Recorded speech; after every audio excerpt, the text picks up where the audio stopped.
Hey there. Welcome to Owning the Goal. This is a podcast that helps you take charge of your sales and life success. It's created and hosted by myself, Brian McFarland. I'll share my insights and inspiration from my 40 plus years selling career as an individual seller and a sales leader. Like you, I'm more than just a salesman, which is why this isn't just a podcast about sales.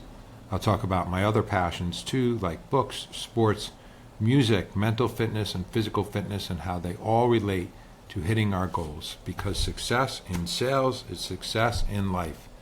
All right, well, welcome. It is a beautiful morning in New York City, and if you're watching this on YouTube or you're listening on Spotify or Apple, I'm wearing my biking clothes that I just got out of Central Park in and my biking helmet. But I'll take that biking helmet off because you probably think it's silly, and there's no need for it. And I'm not, all these sponsors on my jersey are not anyone who's paying along the way, so don't think I'm beholden to another entity. Anyway, thank you so much for tuning in. Today's episode, a solo episode today, is called What's Your 4-Minute Mile? What's your 4-minute mile? And where this comes from, always giving credit because we're all, especially myself, just a compression of the learnings and teaching of others, and where they get the inspiration. So the inspiration for today's episode was from a really great book that I've been reading by amazing author Robin Sharma called The Mastery Manual, a life-changing guide for personal and professional greatness. So much like I've done some book reviews, we've done Dale Carnegie's How to Win Friends, Influence People. We've done Harvey Mackay's Swim with the Sharks Without Being Eaten Alive. I'm going to do a John Wooden book. I'm going to do another Harvey Mackay book, but just going through here. But I'm not going to specifically read the book. But while I was out in Central Park this morning doing a really robust, nice 20-mile ride, I was inspired, having read the Robin Sharma book right before I went to bed, by asking myself and then having you ask yourself, because you're the listener, so that I can tell you why you should listen to this episode, I hope, and what you're going to get out of it. And what you're going to get out of it today is not an answer, but I'm going to try to inspire you to ask yourself each day, at some point, to start the day, end the day, what's my 4-minute mile in any aspect? And we're going to go through some real life stories, some people that I've come across since really starting these podcasts, but also in my 57 years of life, that taught me so much about many things. And the point of setting what's your 4-minute mile? Well, to back that up ago, from Robin Sharma's book, always giving credit where credit is due, years ago it was believed, this is his quote, years ago it was believed that no human being could ever break the 4-minute mile barrier. But after Roger Bannister broke it, many more replicated his feat within weeks. Why? Because he showed people what was possible, and then, armed with that belief, people did the impossible.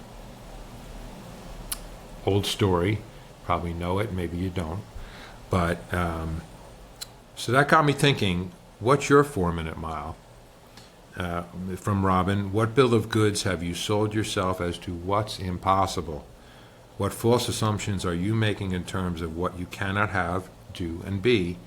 Your thinking creates your reality. That's from Robin. And one more quote from Jonas Salk. Risks, I like to say, always pay off. You learn what to do or what not to do. So diving in here with that as the opening, and we're going to keep this right around the 20-minute mark so you can get just a snippet. So why you should listen to this is to perhaps motivate and ask yourself during your day, during your life, what are your 4-minute miles? What are the things that you're setting for yourself, and most importantly, are those realistic to set? And is that the best use of how you want to set your objectives and your goals? Anytime we set a goal, the idea should be to motivate yourself to accomplish something, maybe something more than you thought you could do. And once setting that goal, determining what that goal is, there are a lot of masters of the obvious things in all my podcasts, because they're just learnings from all those that have been so kind to mentor me. But once you set those goals, whether it's 4-minute mile or not, what is the strategy and the strategic things you're going to do to attempt to achieve that goal, whether you reach it or not? Because I wrote down some notes, and these were coming from my bike ride. Was it realistic? Is it realistic? Yes or no? I think when you set it, sometimes you know. And I'm going to mention some people and shout outs to some of the people that I've interviewed recently on the podcast, either the Turnaround Artists, my former podcast, or Owning the Goal, this podcast, who gave me real new perspectives on setting a 4-minute mile. I used to say in sales, when I was given a quota, whether as an individual seller or a team leader, and I legitimately felt backed by data, backed by the realities of the market, backed by myself or the people who were going to have to achieve that goal. There were some goals that were set that I would say back to the person who was setting it, you've set the 4-minute mile for me, meaning I'm not going to ever be able to run a 4-minute mile in my life. This I know, for a whole bunch of reasons, but that's not important. But when I would say it back to the person who was setting the goal, I would say the challenge here is, by setting that goal, so I'm going to jump into the sales one first, depending on the ramifications of achieving or not achieving that goal, it could be right or wrong. So at one company many years ago, I had built an office from zero, and after 4.5 years, we were doing $30 million a year. I'm not saying this to boast. I'm trying to represent a point here. So I had 20 sellers underneath me. Our office was a utopian culture of joy, performance, execution, happiness. People were making good money. They loved to come to work. I loved to come to work. We were training, we were coaching, we were sharing. Everything was just literally perfect. I had never seen such a group of individuals get so along so well, especially salespeople. And then the company came to me and said, "Wow, you've reached that." By the way, we had done 20 million a year before, then we did 30 million. So tremendous growth, right? And then they said, "Well, based on your success and the success of the office, we're going to need and want you to do, your goal for next year will be 50 million. To which, after I fell out of my chair, I said, quote, "You just asked me to run the 4-minute mile. You've just asked me to have this team run a 4-minute mile." And I was met with that wasn't the response they were looking for.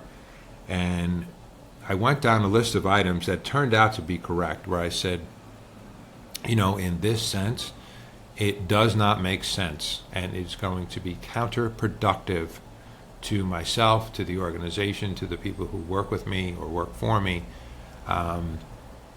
because I can tell you it's not achievable. And if we're all set up to not succeed, i.e. fail, in achieving that goal, then what happens? What was the point? So in a situation like that, and I was right, I actually wound up leaving that company. They never hit $50 million or even came anywhere near close again. Doesn't make me a genius. It makes me someone who is based in reality. But I'm going to show in that case, that wasn't the right goal to set. That wasn't a motivational 4-minute mile that helped myself or other people get to a place beyond where they thought they could. So what I mean there is, I used to put up, as a fitness instructor, I used to write on the board before we started the class, don't tell me you can't when you know you can. So when I was interviewing a wonderful gentleman, Scott Jet Set Fitness, who's going to be on a future episode, and he's an amazing man who was a helicopter pilot and now runs a fitness business and also works for the airlines. He said, along those lines, when he coaches his clients, he said, when someone tells him he can't do something, that's his biggest motivator. So in my case before, when I said someone told me I couldn't do something, or I could do something $50 million, it didn't work out. So I told them I couldn't, and they didn't, and that was based on reality. Scott pushes his clients to do things that they think they can't do. So he's setting 4-minute miles, and maybe they're not running the 4-minute mile, but they're getting close to that place. So you can kind of see where the theme is going. Ryan Wickline, who's going to be, who has a great podcast, Through the Fire, he talked to me last week about setting 4-minute miles, and I said, well, based on the story I just told you in sales, why would you set that for people when you know they can't achieve it? And he said, because his philosophy was, well, he can get them close, and so if he had set something less for them, perhaps they wouldn't have achieved their ultimate greatness. I'll go down some list of people. Lisa Aris, who's walking across the country to raise awareness for mental fitness.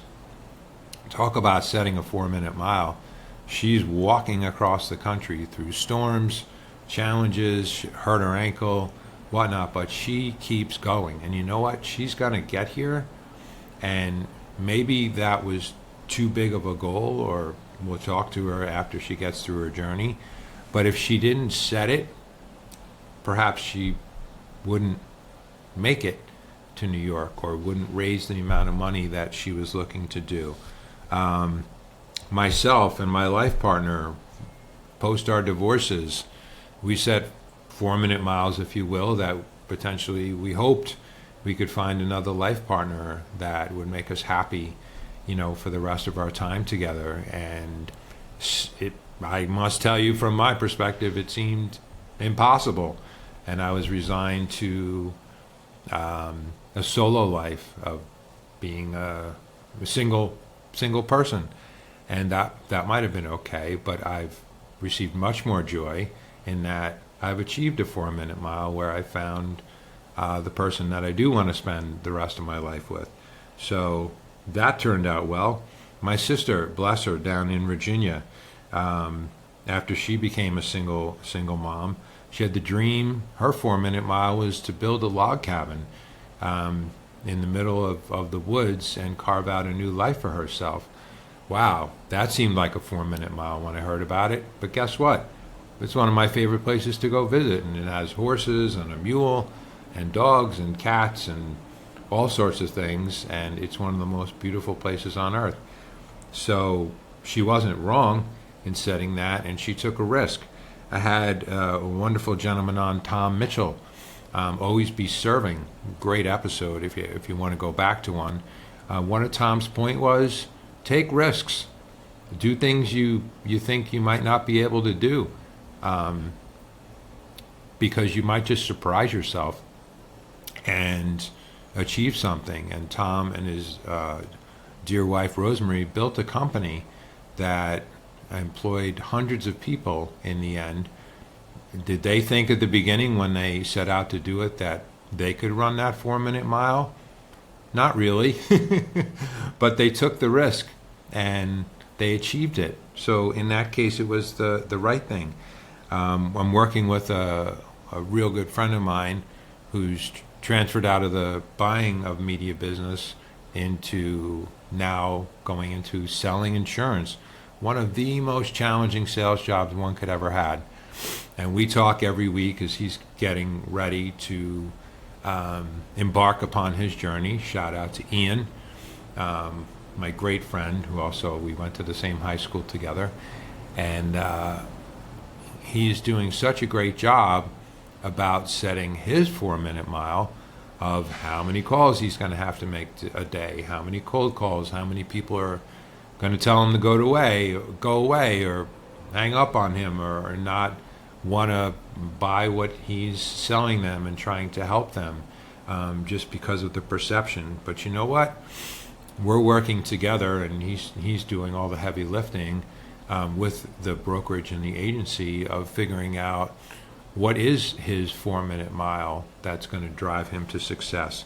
So I think, being a promise to be short and just a quick one, I'll close with saying I always like to talk about the things I've experienced, not to be an egoist, but more to say these are the real life experiences I had. And I will tell you some 4-minute miles that I set or I didn't set for a particular reason, because I mentioned in our preamble about talking about books, life, music, and sports. So in music, as a drummer, a long time ago when I started playing drums, anyone who knows the band Rush, Tom Sawyer, or pretty much anything Rush plays, some of the most difficult drumming you could ever do. Every kid I knew wanted to learn how to play Tom Sawyer on drums. That was a 4-minute mile to me. But I set out to do it because I really, really, really wanted to do it. I didn't know deep in my heart if I could do it, but you know what? I set out to do it, and I did it. And I achieved that 4-minute mile. Wow. I recently joined a band and had to tell them last night we were going to do the Heart song, Barracuda. When I looked at the level of challenge that it was a 4-minute mile to me.